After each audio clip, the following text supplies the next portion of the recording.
నమస్తే అండి, welcome back to my channel Devi Hari vlogs.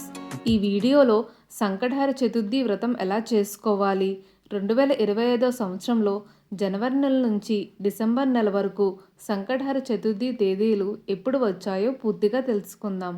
First time నా ఛానల్లో ఈ వీడియో చూస్తున్నట్లయితే please subscribe to Devi Hari vlogs. ముందుగా సంకటహర చతుర్థి వ్రతం ఎలా చేసుకోవాలో తెలుసుకుందాం.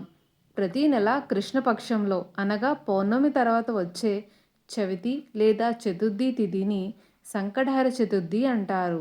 వినాయక చతుర్థి సంవత్సరానికి ఒకసారే వస్తుంది, కానీ గణేశుడికి అర్పించే ఈ తిథి ప్రతి నెల వస్తుంది. వినాయక చవితి వలె ఇది ఒకరోజు జరుపుకునే పండగ కాదు. ఏదో ఒక సంకటహర చతుర్థి నాడు ప్రారంభించి 3 నెలల్లో, 5 నెలల్లో, 11 నెలల్లో లేదా 21 నెలల్లో సంకటహర చతుర్థిని పాటించడం ఒక వ్రతం. వినాయకుడికి మొక్కుకుని ముడుపులు కట్టి ఎన్ని చతుర్థులను పాటించదలుచుకున్నారో అన్ని దినాలు ఒక నియమం ప్రకారం వ్రతాన్ని ఆచరించడం సాంప్రదాయం.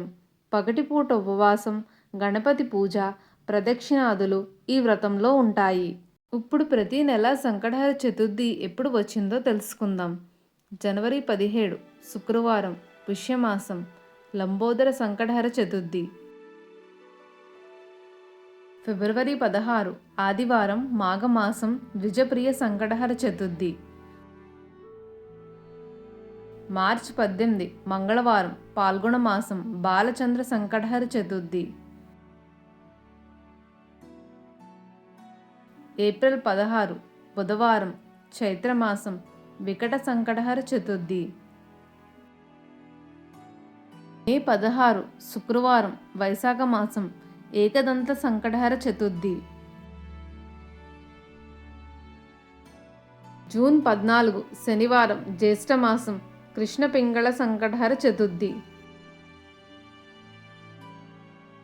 జూలై 14 సోమవారం, ఆషాఢమాసం, గజానన సంకటహర చతుర్థి. ఆగస్ట్ 12 మంగళవారం, శ్రావణ మాసం, హేరాంబ సంకటహర చతుర్థి. సెప్టెంబర్ 10 బుధవారం, భాద్రపద మాసం, విఘ్నరాజ సంకటహర చతుర్థి.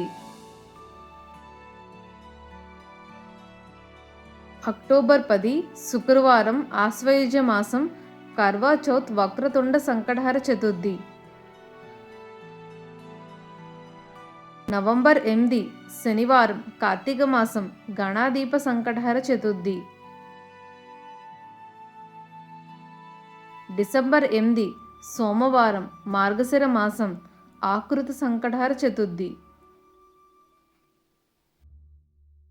చూశారు కదండి, ప్రతి నెల సంకటహర చతుర్థి తేదీలు ఎప్పుడు వచ్చాయో.